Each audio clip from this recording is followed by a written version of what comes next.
We've heard stories for years about the legendary pranks you pulled. You want to walk us through any good ones? There was a few.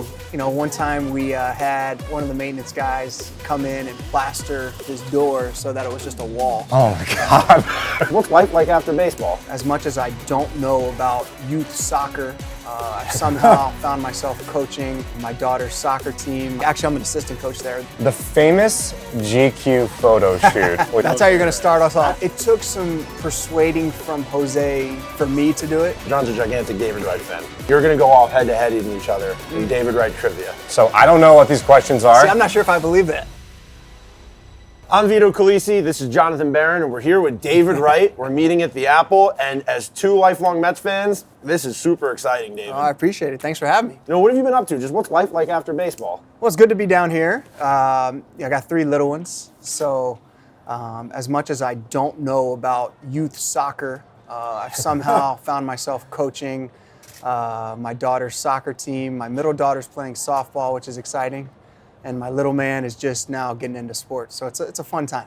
Did you watch any Ted Lasso before you took up the soccer job? That's my uniform. That I'm supposed to wear this, this youth soccer coach shirt, and I just can't put it on to, I'm more of a Ted Lasso guy, so I wear like the slogans like, love it. I got the goldfish T-shirt, and I have the Believe T-shirt, so you gotta believe. So it. full Ted Lasso merch, like you're just rocking it. Oh, full straight, like each year, have to get some new Ted Lasso merch. Is a mustache in your future?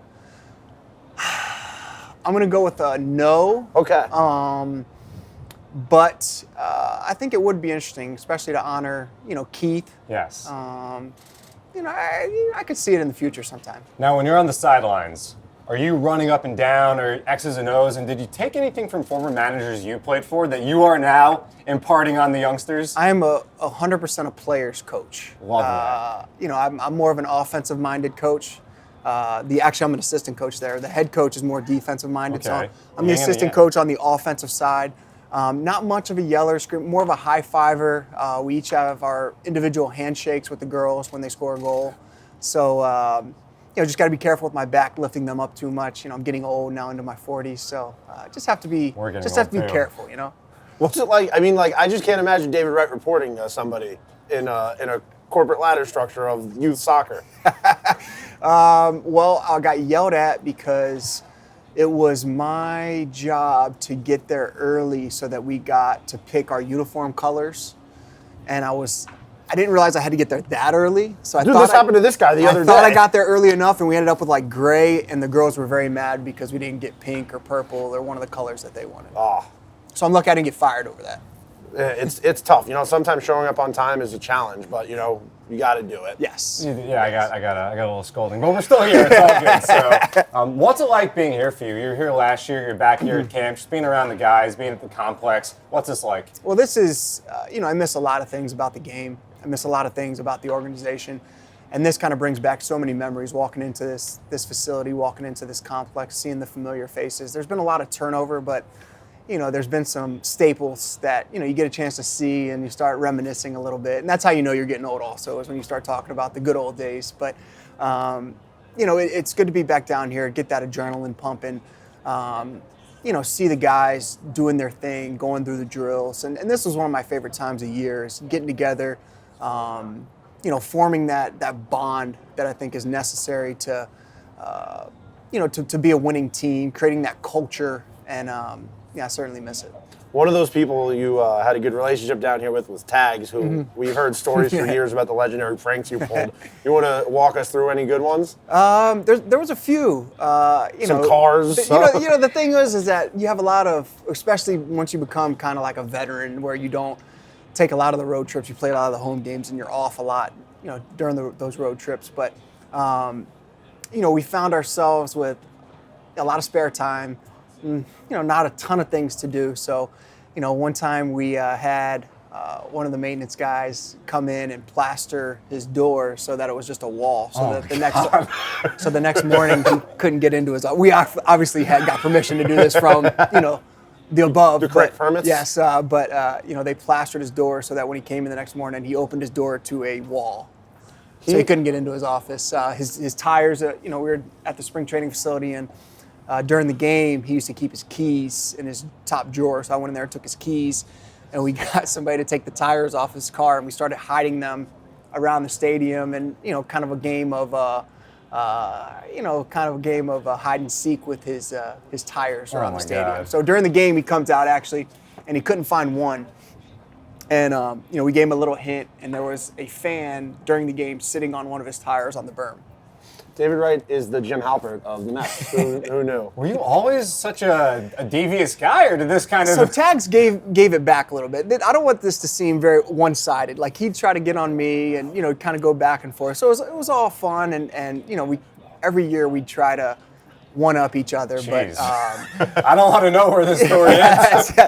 well, it ended by me stop playing. So now we're truce, and now we're back to just hugging it out. All right. So I just brought up The Office. Is there any TV shows you're watching right now? We are right in the middle of Suits. Nice. And then I love all of the behind the scenes, whether it's the Formula One stuff, the golf stuff, the tennis.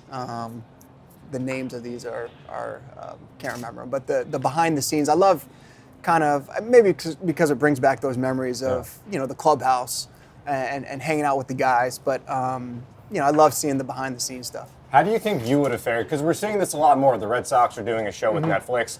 How do you think you would have fared in, back in the day, your teammates, doing a behind-the-scenes show, having the cameras in the locker room? Because NFL teams, they don't always love doing Hard Knocks. Yeah, I think I would be pretty firmly against it, just because you don't, when you're getting to know your teammates, you never want to have this facade, or you want to be authentic and organic. And sometimes it's tough to do that. Not saying we're saying inappropriate things. Right. Albeit there's probably some inappropriate things that come out of guys' mouths.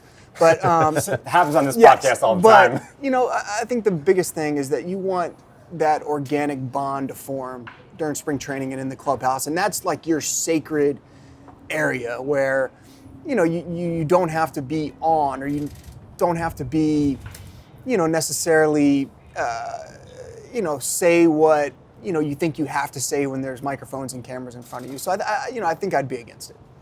Now, you're living in LA these days. What's the difference between New York David versus LA David? Man, I'd like to think not much. I certainly miss. What's Hollywood Dave like? Well, it's not. I'm not in Hollywood, so it's. I'm in a little sleepy beach town, ways from Hollywood, so it's nothing like that. But not much has changed. I would say that certainly the passion for sports, not my passion, but passion in general for sports, is, I think, lacking. Of course. On the West Coast. They don't show up for whole games. Yes, there is a lot of excitement. With some of the things going on the West Coast sports, but I would say I miss the intensity and I miss the electricity that comes along with East Coast and in particular New York sports. Which traffic is worse, New York or LA? I don't really leave, the little area where I live too often. You're not getting on the 405 very so often? I'm not having to go. No, I'm not getting on the 405 very often. So I would say New York, just because I fought it more consistently. I don't leave much. Worst road in New York to drive on? Worst road. See, I used to take the FDR to the Triborough. FDR can get So the worst would be after Sunday day games, getting back into the city with all the Hamptons traffic. I was about to say, especially That in would the summer. by far be the worst.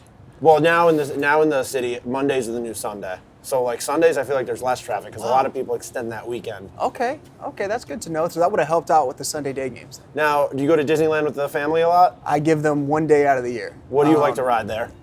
So I'm not much of a rides guy. Okay. But the Cars ride, and I don't think it's California Adventure, I think, was pretty cool, and the kids liked it. All right, so we have you here, and like Vito said, we grew up huge fans of the Mets, and obviously watching you, and you have so many great stories that we kind of were like, yeah, maybe David Wright could tell us some good stories about things that happened back in the day. So let's do it. First off, the famous GQ photo shoot with you and That's José how you're going Reyes. to start us off. That's how I'm going to start. Okay. Coming in hot. Got it. Incredible photos, but how did it come to be? And what were you and Jose thinking as it was going on? So that's right up Jose's alley. And that is, this is kind of the normal uniform for me these days. So it was something where obviously being approached by GQ, was quite the honor. And then it took some persuading from Jose for me to do it. Okay. So you weren't sold at first. I was honored that they would look at us in that light, but I kind of knew that it was going to be outside of my comfort area. So he says, come on, let's do it. So we do it. And of course, like, when we get there, I see the outfits that they want us to wear, and I'm like, oh, this is just not going to end well. So we started going along with it, and it was a fun time, and it was something that was outside, again, of my comfort zone. So, it looking back on it, it was funny, and it brings a smile to my face, but certainly, a little goofy. Bats behind the shoulders. Well, the headlock. I think we did the headlock thing, and then we spent, quite some time. I don't know if it made it in, but they wanted us to do like an action shot of like us doing baseball in the get up. So we had the get up on, and they had like these mats out. And we were kind of like pretending to dive and catch balls, and just one after another. So, it was a good experience. I'm glad I did it, but those pictures I think will haunt me forever. We have 100 copies of it for you to sign right over here. Well, anytime I get into like an argument or something with buddies through text chain, like the silencer is just a picture, one of those pictures, and it's just like game over. 18 years later, honestly, like those are iconic, man. Like I wouldn't regret it at all. I'm not sure iconic is the word, but I appreciate the compliment. They're iconic. Interesting for sure. You go on a Met message board, like people are using that as their icons. It aged well. Well, thank you. Well, John just said you're iconic. John's a gigantic David Wright fan, and we thought it would be a really fun game to play a game called Is That Right? And you're going to go off head-to-head in each other in David Wright trivia. And so I don't know what these questions are. See, I'm not sure if I believe that. I don't. I went to an outside source. Okay. Third party. Who wanted to see John possibly lose. So like they're on your And side. are you going to name your sources or? The source is John's cousin Jamie, who wants him to look bad on the podcast. Yeah. So blood related gave you the questions. But Okay. Jamie's not trying to help me at all. No. Let's do this. He's not. Okay. All right. So first question: who did David record the hit against that set the Mets club record? I know this. Do you know this? Pirates. Yep. Lefty. Should I just shout it out? I know this one. You know the name? I do know. Because I know it's a dribbler. Definitely a dribbler. But all these years later, it became a line drive. Of course, like in the box score, Yeah. you look at it, it was a Yeah. line drive right up the middle. Yeah. The name is on the tip of my tongue. Jeff Locke. Jeff Locke. He was an all-star. All right. All right, 0 for 1. All right. Who did David homer against for the first Mets home run in Citi Field history? Slider, again, opening day. Padres. We gave up. The leadoff hitter, Jody Garrett, hit the first pitch. home. Was it No, the first pitch? fifth pitch. Yeah. It was the fifth pitch against Bells. Hanging slider. This guy's a monster. It was 5-2, 3-run homer. 3-run shot. And It was not Heath Bell. it was not Heath Bell. But hey, Ramirez? No. I think I know this Hold one. on. I think I know it. What? There's No way you know this. No, I think because I think he started the game. You were acting so confident a second He ago. definitely started the game. You have 5 seconds. 5. Walter Silva. He's right. I should just give up. I should just give up. I'm going to give You you. know the answers to this. There's There's no way you got this. David. We wouldn't lie to you. I We grew up don't. idolizing All right, here we you. go. Who did David hit his first career grand slam against?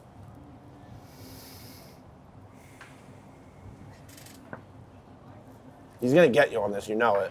First career grand slam. All right, so I was at RFK in 05 when you hit a slam against Levon, but I was going to say Levon's on it, but I don't think that was the first one either. I know you also hit one I hit against one Adam Lowen. against the Orioles. Yeah. Right before the All-Star break. I think I had one against Philly, maybe. I think that was your first one, but I don't know who it was. I'm going to go with, I was going to say Jamie Moyer, maybe. I don't know. It's Gavin Floyd. Okay, so we were both off. Did Beltran hit the walk-off the 16-inning game against Floyd? Or was that... No, that was, he hit one off Isringhausen. No, yeah, that August 22nd. Yeah. That was I'm going to give you one last one. All right. Okay. One last one. What pitcher did David have the most hits and homers against in his career? Oh, I know this. Most hits and homers against. Ricky Nolasco. There we go. David wins. What? Yes! David wins. David wins! All right, so Who's great keeping that. score? Like I kind of knew the situations on the first couple. Yeah. Not necessarily the names. C? Do I get a C on that? No, you C? win. You did Congrats, well. David. Appreciate Thanks for joining that. us Thank on you. the podcast, Yes. man. You did well. Good game. Good game. Good.